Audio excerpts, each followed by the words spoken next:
Welcome back to the Global Business Report here on Arise News. Nigeria's President Tinubu desires lower interest rates. He said so during his inauguration speech. Here's the quote: "Interest rates need to be reduced to increase investment and consumer purchasing in ways that sustain the economy at a higher level." So, can you increase investment with lower rates? Or, are we rightly or wrongly obsessed with foreign investment?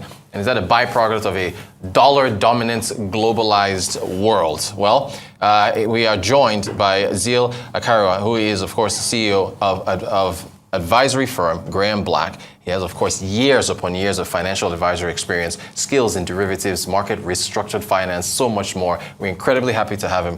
Good afternoon, Zeal. Thanks for joining us. Hi, Ritus. Good afternoon. Great. Is this the first time you're on this show, on the Global Business Report? That's wrong. I'm glad we've corrected it today. Okay? Glad to have you. So, Thank you. okay, so we've been talking about this off air all day long. I want you to take a look at Treasury bill rates, right? And Zeal, they are pretty low. And with the president is trying to get more investment into this nation. At these levels, with inflation at 22%, can you get investors interested in coming into the nation with rates at this level? Well, I think the question, Ritus, is why are rates at this level? Aha, okay. That's the question. I think we have been practicing a very interesting form of what I think you call it methonomics. Well, we practice something that's very different. And so our rates on Treasury bills are very low. They are lower than I think they should be. I don't know where they should be, don't ask me. Okay. But the issue is, why are they so low? I think for a couple of years, the central bank has muscled those rates. And it has become a habit. But your other question regarding will these rates attract foreign investors? Okay. Treasury bill rates are not designed to attract foreign investors. Okay. That's not the design. We've done so much of the type of economics that we do. We've forgotten what markets are supposed to be doing. So a government borrows using Treasury bills. Yeah. The primary purpose of the Treasury bills is to fund the government. As with any entity that wants funding, you want funding at the lowest rate possible. But the market determines what that rate is. Subject to what the market determines the rate should be, they buy the Treasury bills. If at that rate it is attractive to foreign investors, they can come in. The rates are not designed to pull in foreign investors because the rates are not just they should not be determined. They should be market-driven. Now, what drives the market rate is a lot of things, starting from confidence, accountability, transparency in your monetary policy. And all of this, over the last 7 years or so, we've lost. There's little or no confidence in the economy. We're not even talking foreign investors, local investors. Right. There's no confidence in the economy. There's no transparency from the monetary policy authorities. There's no policy consistency. And so all of that distorts the macroeconomic environment. So trying to attract foreign investors using rates, it's not the way it goes. We're putting the cart before the horse. What you do is even dialing back a bit, we have our debt service to revenue ratios at alarmingly dangerous levels. Yeah. If you raise government borrowing rates, you are going to raise the debt service rate without touching the revenue, which I'm already in a bad place on that. So what we need to do first, if we want to attract foreign investors, is restore confidence to the economy. When our rates were high double digits, they came. When our rates were single digits, they also came. They go to where some other African countries have mid-20s, 30s rates. Are they going? No. Right. Japan has sub-zero rates. Are they going? Yes. So it's not just about rates, it's about the confidence in the economy driven by transparency, accountability, monetary policy consistency. All right. And those three things we need to put back as quickly as possible. Fair enough. Let me ask you about the trend we've seen in foreign exchange, at least going back to maybe Friday. We'll put the figures up. The FX rates, I think it's actually been appreciating a tad from about 770 or so last Friday to about maybe 763. And the turnover coming, I think, from about okay, here we go. So turnover 125 million last Friday, 198 as at Monday, and then about 245 million. I mean, it's improving. What do you mean? Let me get your thoughts on what we've seen at the I&E window, the unification, attempt to unify, liberalization, and so on. Well, you see, Rotus, we've dropped the bar so low that things are very distorted. First of all, turnover doesn't mean very much in the market, let's be honest. So I don't know what... If volumes are climbing, though, at least twice... But in trading, yeah, we use turnover, but in this circumstance we find ourselves where we have regulated demand and a backlog, this turnover, I mean, divide the turnover by 2 if it's 2 banks trading to start with. Right, okay. Right? So I don't like looking at turnover figures, and these turnover figures are pretty low to me. Right. I know they're rising, but they're pretty low. I was in this market at a time when a single entity would come into the market and buy between $300 and $500 million. Wow. And the market will not move. Right. It will not react, you know. So we had that much liquidity. This was as far back as 2012, 2013. And there's a metric a lot of our analysts fail to look at, and I keep pointing that out. We keep looking at reserves, and I said our reserves are a show of confidence. That's not what funds the market. Right. What funds the market is cash flow through the economy. There's, on CBN database, before they scrubbed it, there's a line, cash flow through the economy. At the peak, we were somewhere like $110 billion, $105 billion. Wow. That's cash flow flowing through the economy. Right. I mean, 1.5 million barrels of oil at $80 a barrel, 300 oil barrels a day, you're talking $35 billion. That's it. Yeah, but we had a cash flow through the economy of 105. That's what we need to get back. And that's a show, that cash flow is a show of confidence, where people know you put in money, you can get it back out. What I like is that over the last 2 weeks, the central bank seems to have concentrated a lot of its effort in reversing a lot of those policies that made cash flow through the economy difficult. Yeah. It's going to take some time for the investor confidence to return and for transactions to actually start picking up. But I can tell you over the last 2 to 3 weeks, since the CBN governor was suspended, the number of inquiries on what's going on, is there stuff we can do, what's changing here, the inquiries have, in my opinion, from where I sit, gone up maybe 4 or 5 times. Oh, wow, okay. Just the inquiries, not transactions, but inquiries. Right. Before then, it was dead silence. Right. You know, when you guys get your act together, let us know. Yeah. So we're moving in the right direction, right? But it's going to take some time, and there are a lot of other things that the central bank and the government as a whole need to do to ensure that there's a consistent trend of policy stability, of accountability, to restore, and I keep saying this, the whole aim is to restore confidence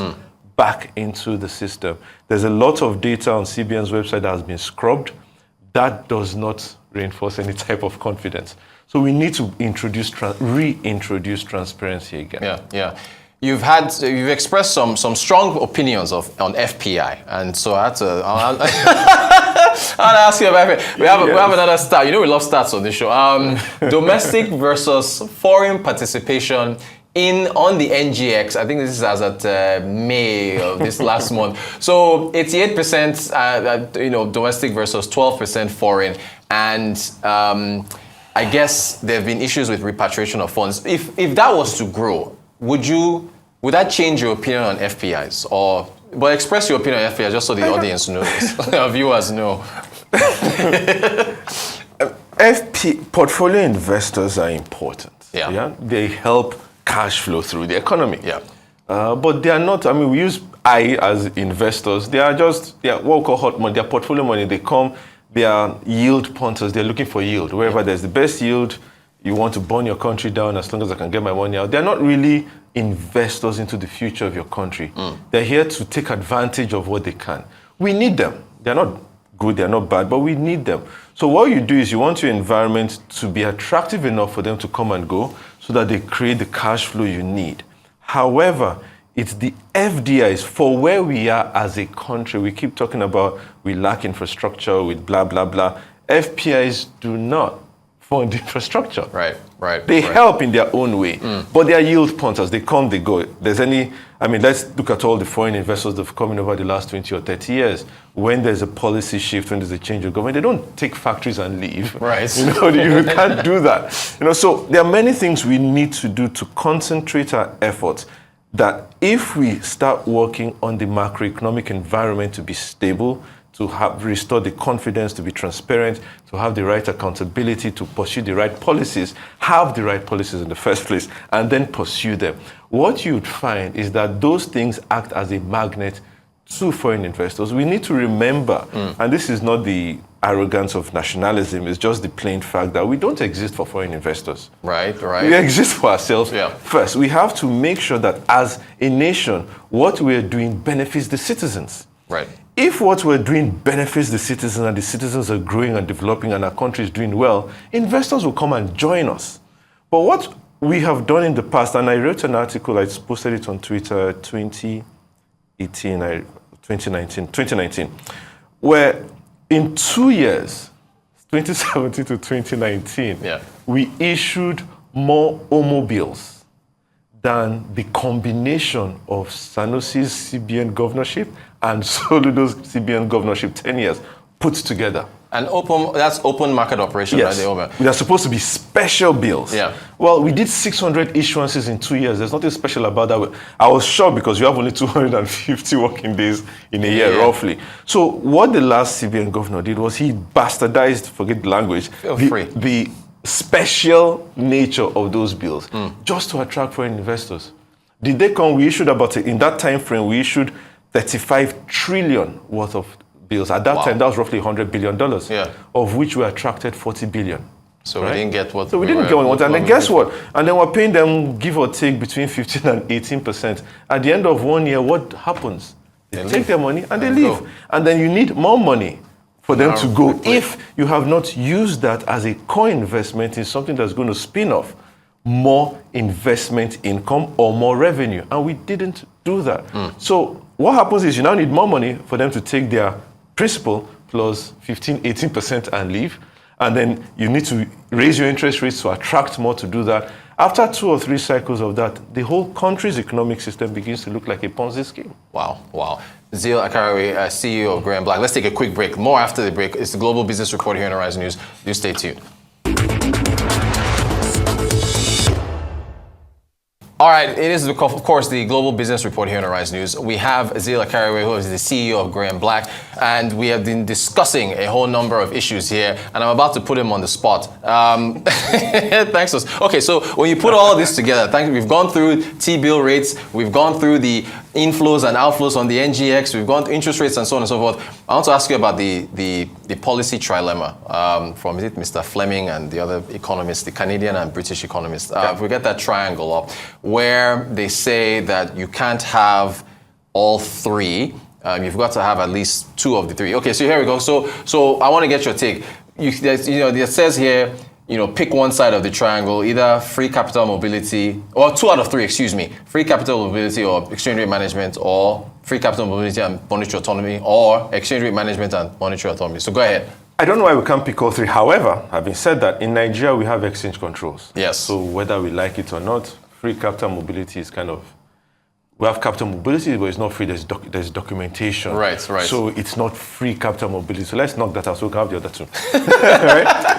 But I don't see why you can't have all 3. Why can't you have all 3? But that's a separate, I get you. Conversation. Yeah. But the president, you saw that quote earlier where he says he wants lower interest rates. Can we achieve that? Why not? But inflation is high. Yes. Look, interest rates need to be reduced to increase investment and consumer purchasing. How do you get? Let's put a lot of things in perspective, right? Yeah. Interest rates largely are 20s and above, right? And I want to do a 10-year mortgage.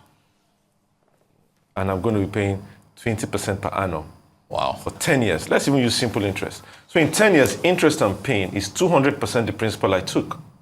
And you say you want people to get houses, it's not going to work. Yeah. So high interest rates don't work for us. Now the question, which is what we started with, if you remember, Ruth, is why are the rates where they are? Right. What's the reason? There has to be a reason. Our inflation, unfortunately, we've over the years treated Nigeria's inflation as a monetary policy problem. It's not just a monetary policy problem, in which case your monetary policy tools alone will not work. I don't know why we've not seen that over the last decade. Our inflation is significantly more structural than just a monetary policy tool to be tweaked. Okay, so I'll give you an example. A lot of countries in the world prior to COVID, or rather running into COVID in order to stabilize their economies, increased money supply. Right. Nigeria, we increased money supply long before that. We've been printing money at a very alarming rate for at least 5 years. Yeah. Classic definition of inflation is too much money chasing too few goods. Yeah. We've been printing money, increasing money supply. Has our productivity or manufacturing index increased? No, we are causing that. So that one is, how do we get that money supply down? Okay.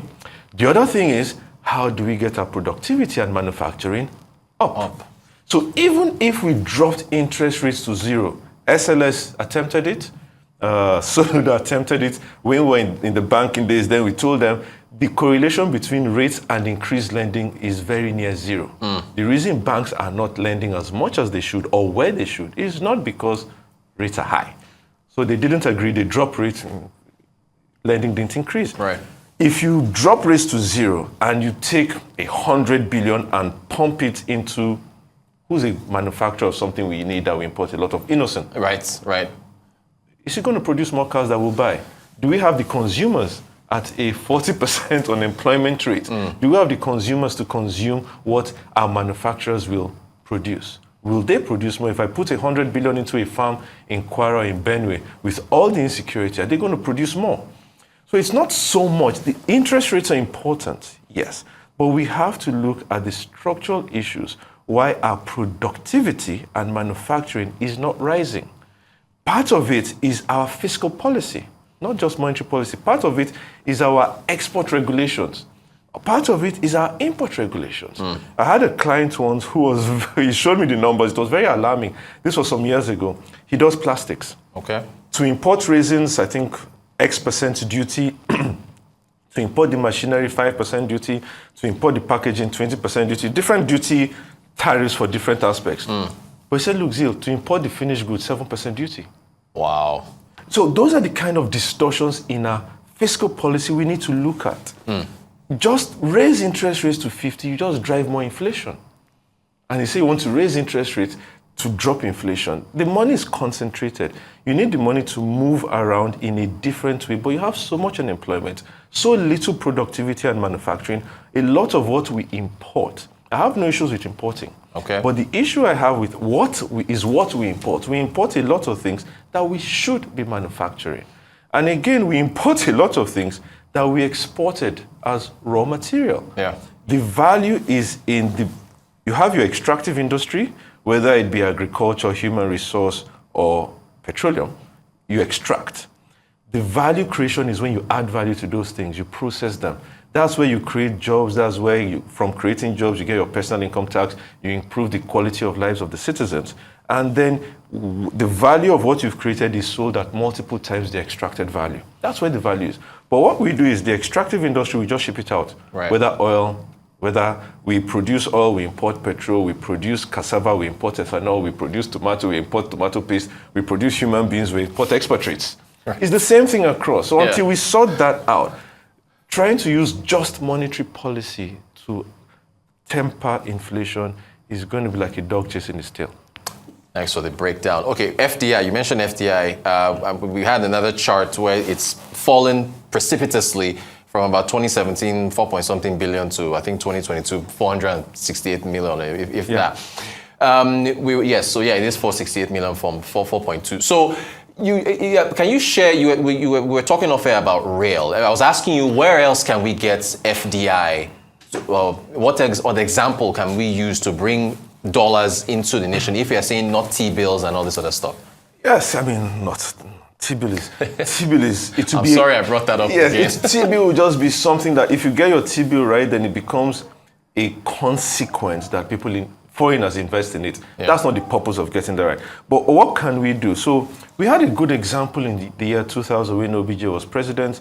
None of us had phone lines. Getting phone lines was a ridiculous thing. In fact, I tweeted about it a few days ago that when GSM started in Nigeria, people were paying $100, $150 for a SIM card. Imagine. Now we pay 100 naira. Right. You know? Right. So things were really, I mean, people don't understand that perspective. But as bad as things were, no infrastructure for mobile, anything. How much did we pay foreigners to come? Nothing. They paid us to come here. Right. We sold GSM licenses for how much? Almost $300 million. We raised almost $1 billion in 2001 for GSM companies to buy licenses. So we spoke about the real. Why didn't we? The government had no business funding rail, as far as I'm concerned. Yeah. Why didn't we create right of way in different geopolitical zones and say, guys, this is the right of way.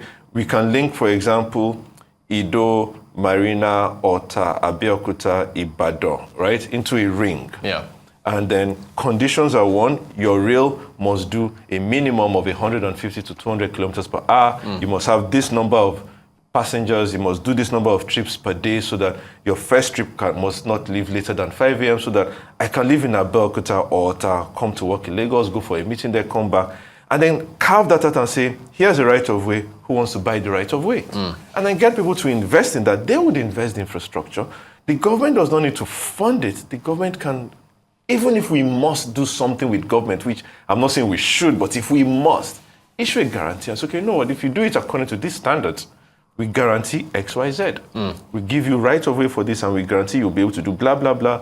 Like we did with GSM, there'll be no competition for the next 20 years, 50, whatever. I mean, you know, that's something we could have done instead of doing Abuja, Kaduna, four trains. I mean, when I calculated when we did it, it would take us over 900 to repay that loan, 900 years. 900 years? Yes, it doesn't make sense. So those are some of the things we can do. Yeah. For example, mortgage. A lot of developers are building stuff, but we don't have what we can call mass housing, at least not in Lagos. Right. Land in Lagos is too expensive for anything mass housing.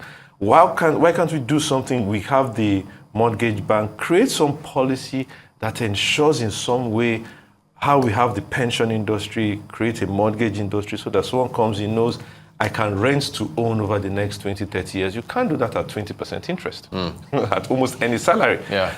So those are things we need to do, and those are policy-driven, they are confidence-driven, transparency-driven, and we need a vision template. Not of a regime of 4 years. We should be talking, look, we have a vision template for 15, 20 years at the minimum. And then have milestones and say, in 6 months, this is what we're going to achieve, in 2 years, in 5. And you can track them, which is what the likes of China and Singapore did over 40 years. China did not become China in 4 years. Right. You know, it took them a long time. And it takes long visionary leadership and planning and consistency in order to achieve those things, not just raise your interest rate so that we don't exist for foreign investors. We exist for ourselves. Zeal Akaraiwe, as CEO, Graeme Blaque, thank you so much for joining us. Very informative discussion, and we're going to have you back on the show in the future. Thanks for your time.